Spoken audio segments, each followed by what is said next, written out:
Yan. Hi everyone, our vlog for today is our daily bread. Yan. So, this is edition 25th. Although ay meron ako mas bago nito, pero mas gusto kong ito yung nadampot ko kumbaga. So, ito na muna ngayon, no? So, it's July 24th. So, ang sabi dito is building community. Yan. Pagbubuo daw ng komunidad. O, diba? Yung pusa ko sinisipa yung sorry, gumalaw. Yan. So, community is a place where the person you least want to live with always lives. Yun. Ang komunidad daw ay isang lugar na kung saan yung tao na pinaka hindi mo gusto o pinaka di mo ninanais, no? Ay siyang dong nakatira. Yan. Sabi yan ni Henry Newen. Often, we surround ourselves with people we most want to live with.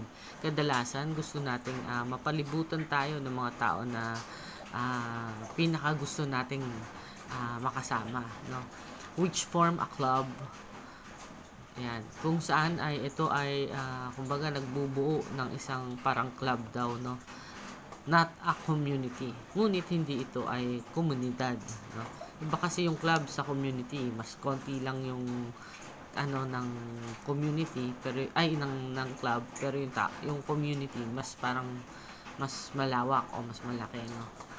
Anyone can form a club. Kahit sino maaring magbuo ng isang club. It takes grace. Ito ay kadalasang parang grasya daw, no? Shared vision, pares ng parang pananaw, no? And hard work to form a community. At mahirap na gawain talaga para makabuo ng isang komunidad, 'di ba? Kasi nga sabi sa isang community,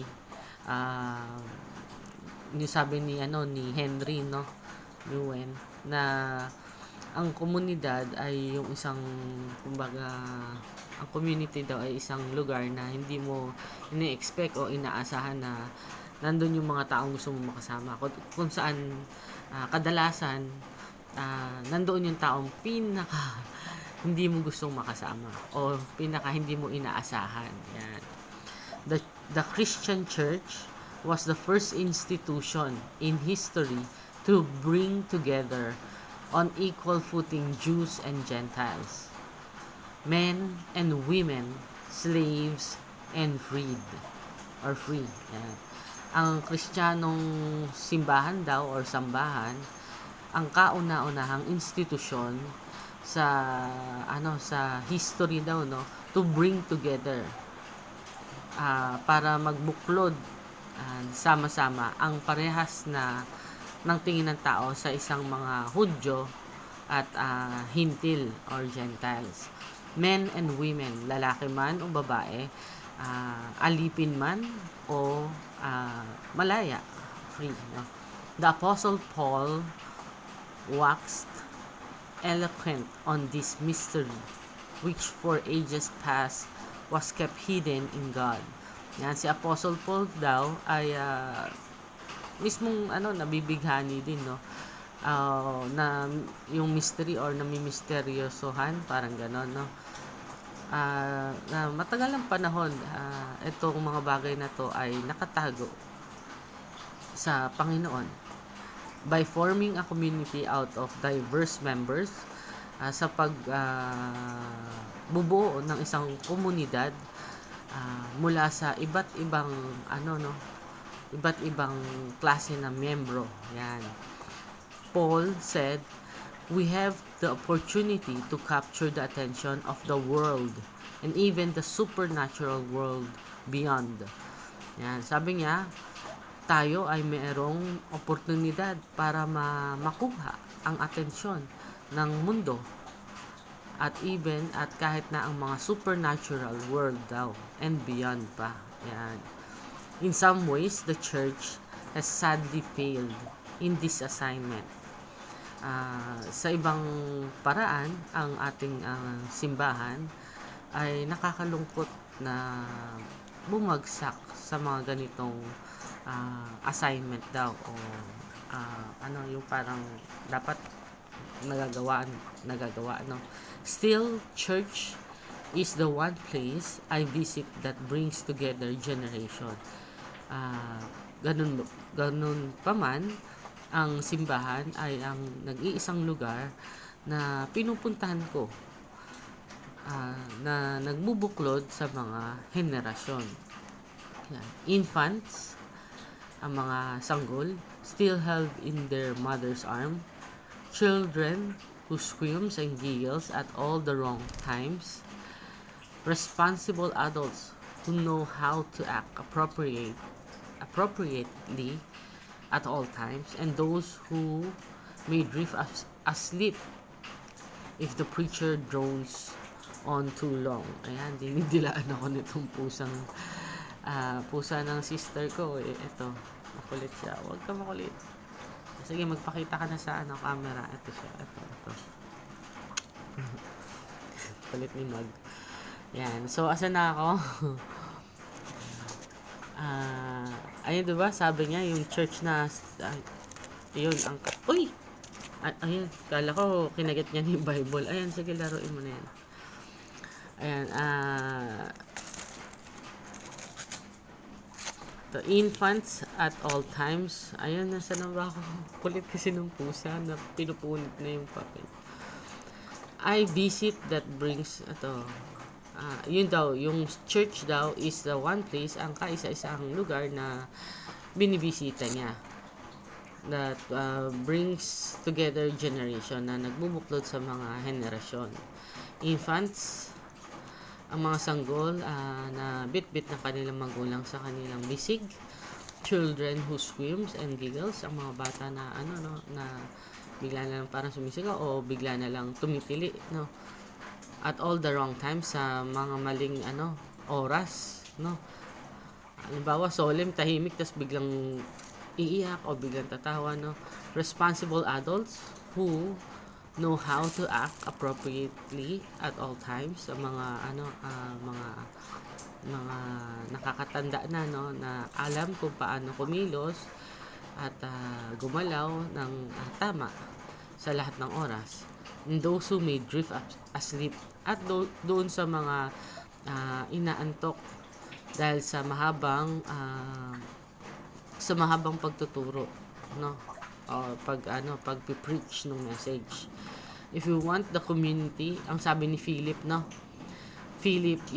Yancey, if we want the community experience God is offering to us, kung gusto natin ang komunidad na maramdaman ang Panginoon na ang binibigay nito sa atin, we have the reason to seek a congregation of people. Meron tayong dahilan para hanapin ang kongregasyon ng mga tao.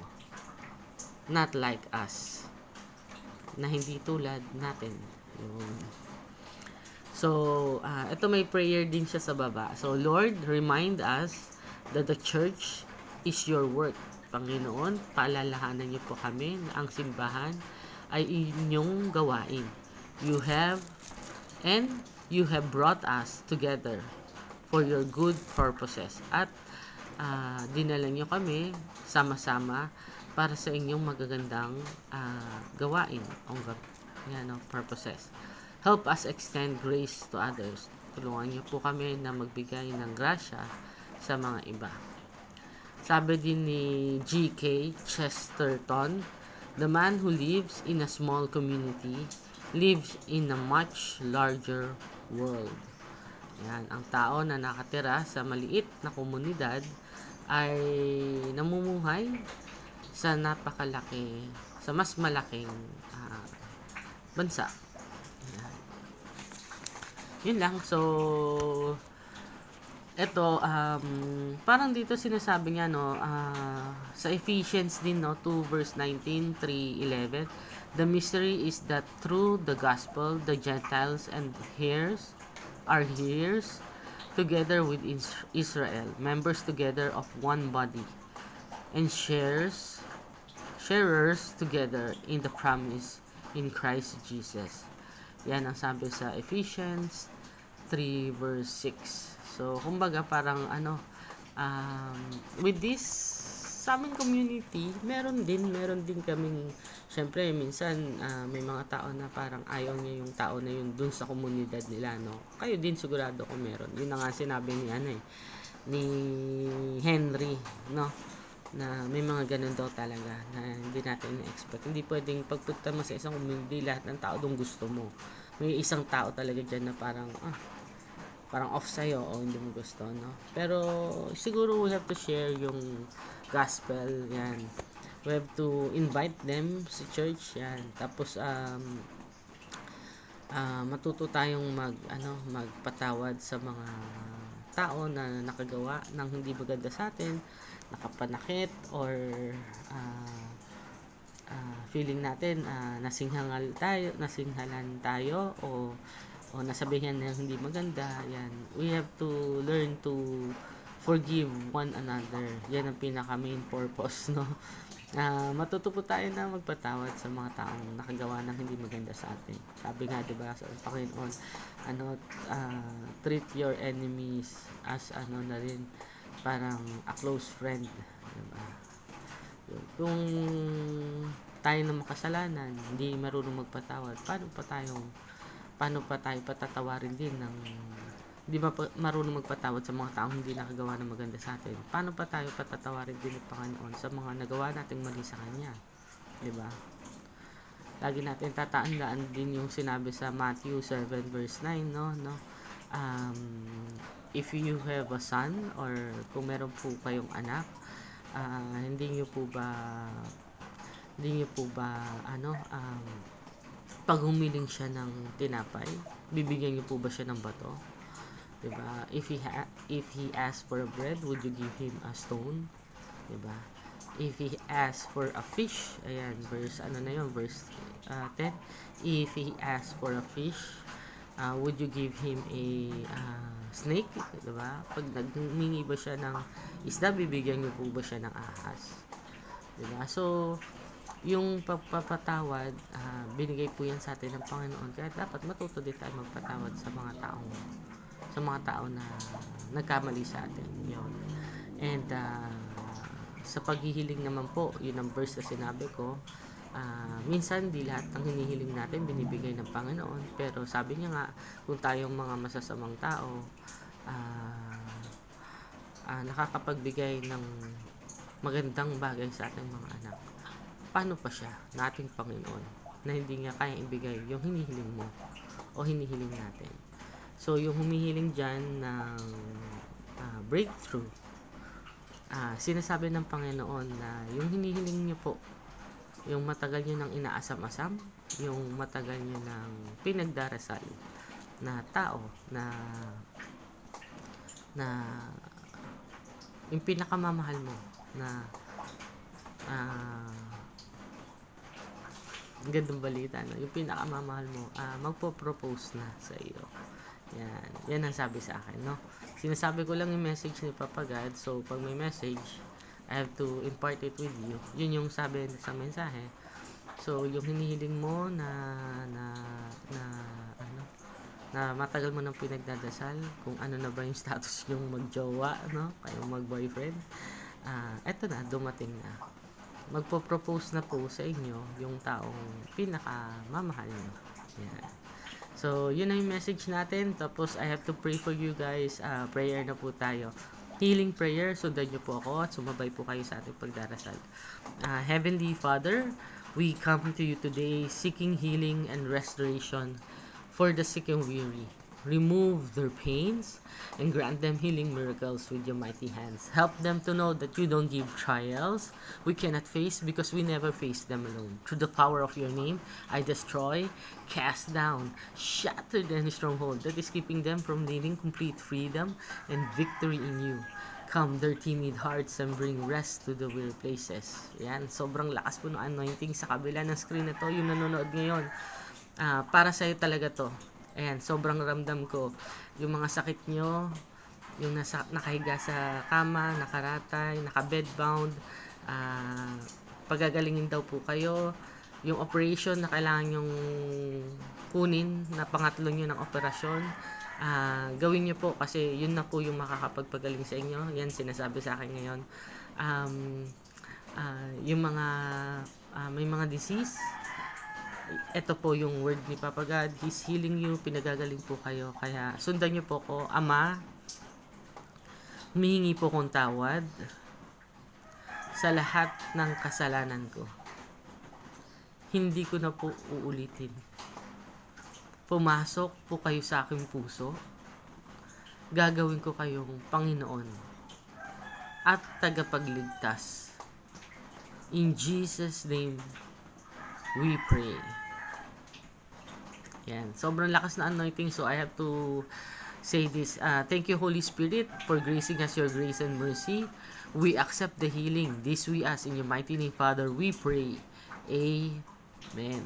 Yan. Salamat po sa mga sumunod sa ating dasal sa healing. Tanggapin niyo po yung healing na binigay sa atin ng Panginoon. So, always remember na pag nagdadasal tayo, sasamahan po natin yan ng pananalig.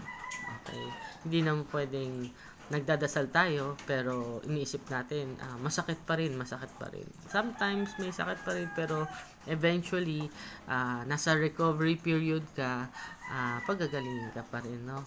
Kung malala yon sakit mo, pagagalingin yan lahat ni Papa God. Wala po siyang karamdaman o hiniling ng kanyang anak na hindi niya ibibigay.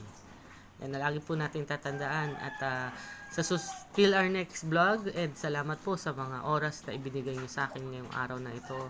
Salamat po sa pakikinig at sa pagdadasal at sana po makasunod pa po kayo sa mga ibang vlogs po natin. Paki-like and share na rin po yung video lalo na po sa mga kamag-anak niyo, kaibigan niyo nakararanas ng mga pasakit sa buhay. Share nyo din po tayo para makatulong din po tayo sa kanila. Maraming salamat po. And this video is hanggang ngayon na lang po. Until next time. Sige po.